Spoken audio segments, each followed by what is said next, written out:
So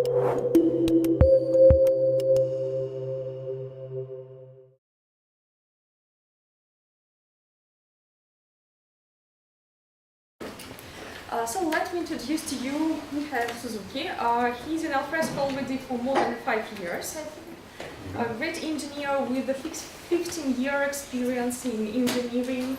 Now he's a senior engineer.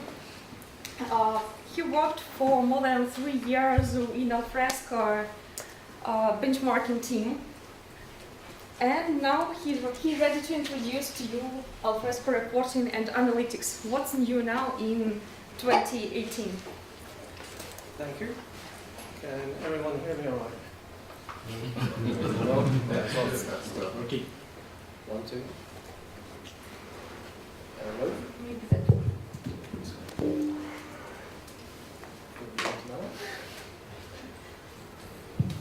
1, 2. That's better. So, thank you for the introduction. And yes, a bit about myself. I'm a senior software engineer and I work in search and discovery, and our area of focus is primarily search technologies and artificial intelligence. So today we'll be talking about Alfresco and reporting, and this is more to share what we've been doing in the last year. This is our journey from starting with the concept and getting to the point where we're implementing and delivering it. So we had this challenge, and those of you who may know it, this is not our first attempt at analytics in Alfresco. We had Alfresco version 1, which wasn't very popular, and one of the problems that we've encountered was it was complicated. And there was lots of moving parts. There was an extra database that you need to install. There was an active MQ. So those of us who know Alfresco, setting up Alfresco can be hard. And setting up Alfresco with an additional stack that's new is harder. Now, setting it up so that both of them are talking in tandem is extremely hard. So as a result, it kind of deterred people. And we didn't see the adoption rate that we wanted. So, we decided we'll do what we do best in Alfresco. We are a platform company. So, we'll provide you with APIs and ways to get the data out in a simple fashion. That's what we do best. The other thing, what we wanted to do was reduce the complexity. And we wanted to make it user-friendly. So, our solution to the problem was to use Solr. So those of you who don't know Solr, it's the search engine that powers Alfresco. Now, using search engines for analytics sounds a bit strange, but bear with me. We're seeing more of this happening out in the field. We have Elasticsearch. Has anyone used ELK? Great. So, jumping from that, where we have reporting in Matrix, using Elasticsearch and search engine, to using Solr, it's not much of a big jump. It just kind of made sense. So we went ahead and did it, and these are the few things that I want to bring your attention to. First things first, it's fast. We are talking about, well, there's two things to say about in terms of speed. In terms of the response time for your query, we're seeing sub-seconds. This is extremely fast. In terms of how soon you can get the event, it's almost near real time. We're leveraging the powers of the search engine. So unlike most offerings in analytics, there's an ETL process that takes hours or up to days. In Solr, it's distributed, it's extremely fast. It scales. We know Solr scales well. We've done many benchmarks. And I'm sure you've heard the 1 billion document benchmark that we took. So we're very confident that it scales. And we're very comfortable with it as well. It's very easy to set it up so that it scales. Reusable. Now, what do I mean by reusable? So we're not introducing a new set of technologies to the stack. It's already there. We can reuse it. And the other aspect of it is the content's already indexed. That content's been there the entire time. Why not just reuse it? So we had all that information sitting in Solr. So we decided to go ahead and do that. Which segues to our favorite topic, which is no ETL required. We completely removed that hard, difficult task of moving data from one place to the other, waiting hours, and for the query to complete. We're talking about sub-seconds now. And as you can imagine, we're very excited about this. We were patting ourselves on the back. We've truly solved the problem. We have something really special to shout about. But there is a but. And it's a big but. And that is, how do we get data out of Solr? So if we take a simple question, such as, how many documents are in Alfresco? It's a very common question, but surprisingly really hard to answer. Now in Solr, I can do this really quickly, but most people don't know Solr. And to write this query, it's so short, but not many people know to do that. And in terms of what is the number of documents per site, which is another common question that we get. I don't know if people there can see it, but it's pretty unreadable. And I'm using facets to actually get that information out. So, as you can imagine, not that user-friendly. And the problem with that is people stop using it. If people can't write the queries or get the answers to their questions, why use it? And that defeats the purpose of what we've been working on. So, SQL to the rescue. So a couple of years back in the Solr community, the idea of using SQL surfaced. And we in Alfresco were heavily involved in making that happen. Now, why did we choose SQL? So this was taken from the design statement. And this paper is from 1974. And these are the creators of SQL. And if I can bring everyone's attention to accessible to users without formal training. So back then they had the same problem. They had scientists that needed the data, but couldn't work with the data or get the data out to prove their hypothesis. Now, SQL was designed to enable that, so they can actually work with it without having any knowledge of mathematics and computer science. Now, almost 50 years on, we can see that it's definitely done what it's set out to do, and it stood the test of time. SQL is widely used. It's the de facto relational database language. Many people are familiar with it and are comfortable. And it is one of the most popular languages for data scientists to date. So with that in mind, we thought, right, SQL is the right option. Now, if we go back to this statement again, how would we write how many documents are in Alfresco? And SQL would start with a select and do a count, aggregate it. So I think everyone here is already nodding. That means they're following and they're agreeing with the SQL statement. So everyone is familiar and comfortable with the language. Now, the same query that we've done for how many documents are in a site is now far more concise and readable, which makes it easier for users to interact with and get the answers they want. And that's the crucial aspect. If we can provide you the answer to your questions. So the benefits of using SQL, apart from the obvious ones, is obviously wider user adoption. You get more users who are comfortable and interact and get what they need. We hide Solar's complexities. And finally, this is an area which I enjoy, which is languages. So those of you who speak many languages will know that some languages you can express something that the other language might not have. So in England, we have about, 100 ways of saying rain. So drizzle, rain, and so forth. So in programming, it's no different. There are certain things that you can write in SQL that are just far more concise, and certain things in Solar are far more concise as well. But if you know two languages, you can mix them both. And this is something that I get excited about, where I can use a SQL statement and mix in a Solar predicate, and use the power of SQL and full text search. And that's something very, very exciting for me.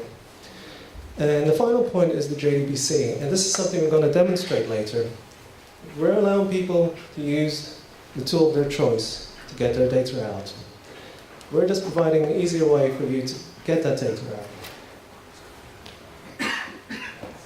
Just briefly on how it works.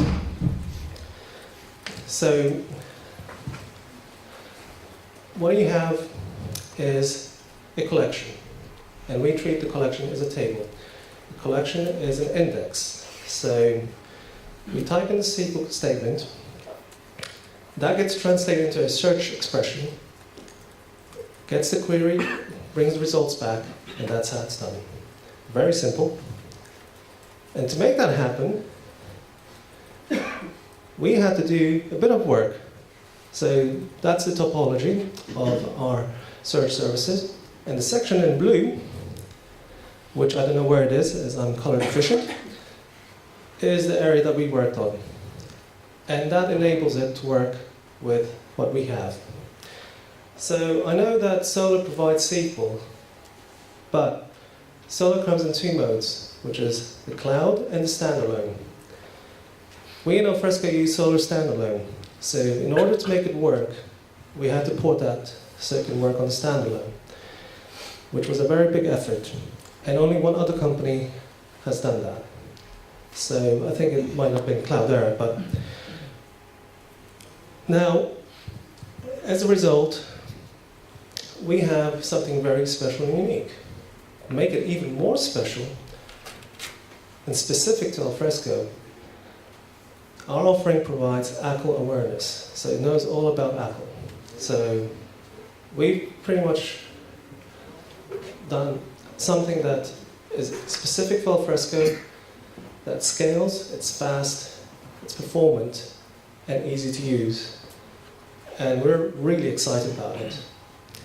And I'm so excited now to share with you how it works.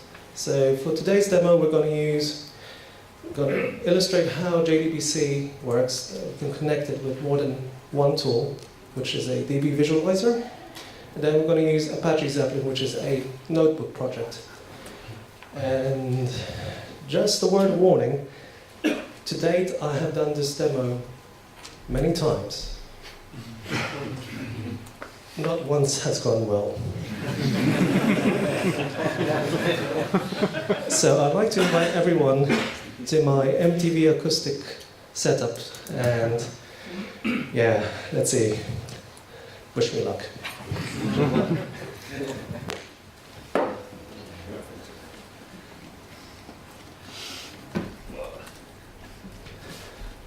I feel like Elton John.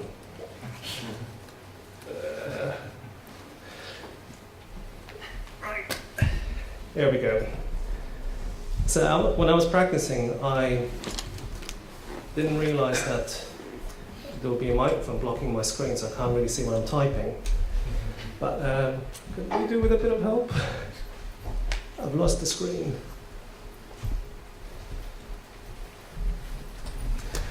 So while we just need to clear there. Old cancel PowerPoint trick. Okay. Ah, great.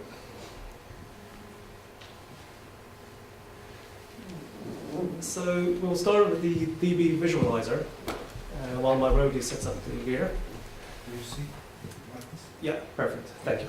So we're not going to go through the steps of how to set it up. There's documentation, but I just want to bring your attention to two particular things, which is the URL that you need to put in, obviously the name, but in the properties there will be a few additional things that you need to put in for it to work. So most people tend to forget that, hence why I'm making a point of it here. But once you have it set up and connected, if we had to do some queries such as what we spoke about earlier, the breakdown of documents per site, I know it's cheating, I already have it here, but it works and it's fast. And if I push the boat further and try to create a new site, so let's go back and do just a select site from Alfresco. Let's group it by so it looks nice and tidy. And we can see these are the sites that we have currently in Alfresco. Now, if I create a new site and log in, which is very quick. What shall we call it? Lisbon. Well, while we're creating the site, what's happening in the background, this is getting indexed. So normally what you have is a process that takes all the data, you need to do the reporting, you need to set the date, and then you can do the query. But hopefully, because this is Solar and search is getting indexed, we should get that information fairly quickly. So if we go back here, re-execute that, we can see that we have a new entry for our site now.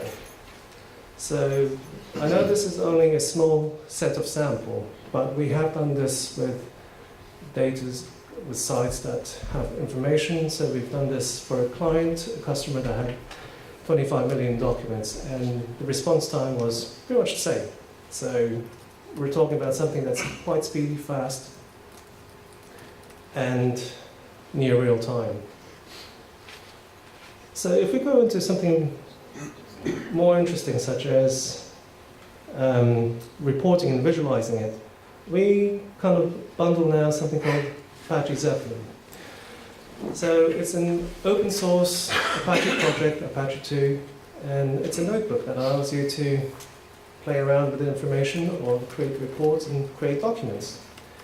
So just to give you an idea how easy it is, we will create a new report or new note and do the same thing. And then just press play. Is that finished? That doesn't look right. Let's just try another one. I type slow, so hence why I'm going for the cut and paste.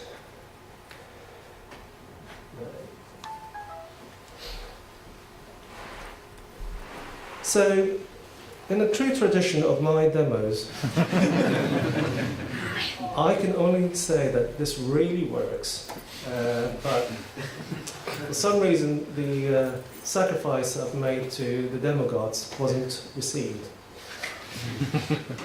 Chicken is still alive. I think I had to probably sacrifice a laptop. So, without boring you with the log files, what we can do is look at something that I've worked yesterday's hackathon, which is hopefully working, but The semicolon? no, it's It's fine. yeah, it's designed to be lenient towards me. So, just to give you an idea of how it works and looks like, this is a sample report that comes with it. So you're able to, I don't know what's a good resolution. You can add a title, you can put the statement, you can change it so it looks more like a report, so there's different modes. So some of the things that we've been asked about, we've already included, and you can look at how to do the query. We have documentation about how to write it, because obviously it takes in the data model and a few things that need to be aware of, so you can actually find all the relevant things by querying that. So total storage, total documents, and count of documents per site, all the useful things related to content. You can even have certain things like locked content, as it's near real time. If anything is edited, then that would appear. And we've seen that when we created a site, that the site appeared. So, just to give you a flavor of the SQL, it's very straightforward. We're using aggregation, we're using functions like max, so we can get the counts of the data. Here, we're using the models of type folder. If we want to know documents, then it's type content. So hopefully this will be enough to give you enough information to do the queries that you need to get the answers that you're looking for. And as a treat, I thought I'll take the day to play around and investigate. And this is kind of my efforts yesterday and Christmas, which is to plug in Logstash. So I've borrowed from the ELK the Logstash element, takes in information, filters it, and passes it to a backend source. So rather than passing to Elasticsearch, why not pass it to our stuff? So here we have the total number of tweets. I started indexing this yesterday, and probably don't need to type anymore.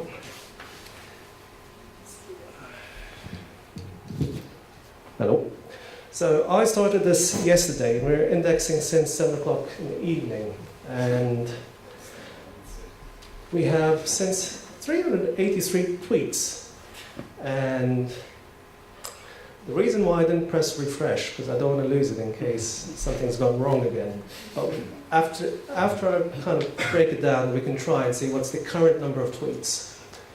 So we have 383 tweets. Over here in the pie chart, the tweeting device. Can anyone guess what's the most popular tweeting device? So it can be an iPhone, Android, or a browser. Android. So, yes, based on the tweets, we can actually tell the source of the device, and the answer, typical, if you use the keyboard again. So we have 87 for Android, 117 for iPhone, and 95. That surpassed the browser. So yes, iPhone is currently leading. So if marketing needs to do iPhone covers, this is a good swag to have. And this is one I like, which is tweet count by user.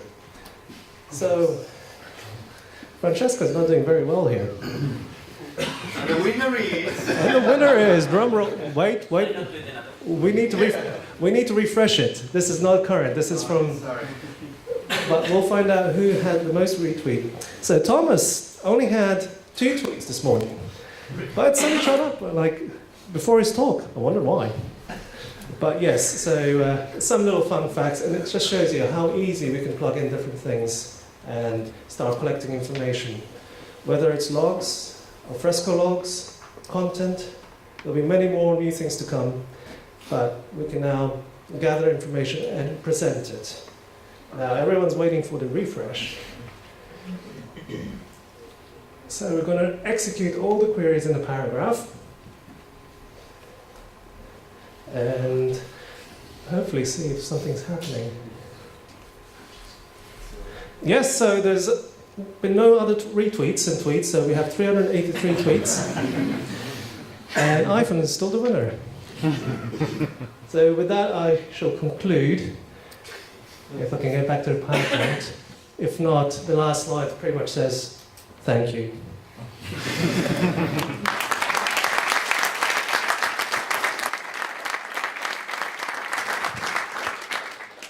So I suppose this is the time for questions, and if anyone has questions, please feel free. And if we don't have time, I'm around, so yes. I would just like to ask, is this tool accept permissions from Alfresco, or is it bypassing it? Great question. So does it accept permission, or does it bypass permission completely? So what we're doing now, currently, for EA, it bypasses it. For general release, it will have permission. So we're currently working on that.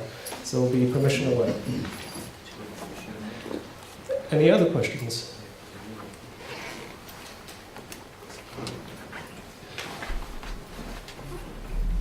Are there any plans or ideas to integrate these charts in ADF or even in Share? I might bring on board Harry Peake, who was the development manager. Yeah, so the question was, we're going to put charts in ADF or Share. ADF certainly, so we're looking at ADF for search analytics at the moment, looking at faceted search, query building, but also some simple visualizations. In Share, not at the moment. Although that said, you can iframe any of those charts and put them in fairly easily, so it would be pretty doable, I think. Yeah, we've seen examples. No, doesn't work. Yeah, we've seen examples where people have started integrating it. So it's very easy to use because you just connect it with JDBC. And any more questions? If not, I promised you an early lunch, so enjoy lunch. Thank you. Please do not forget to vote. Near the door there is a box, 2 boxes with you. Please put coins or items and put there. We'll wait you for lunch on the 5th floor.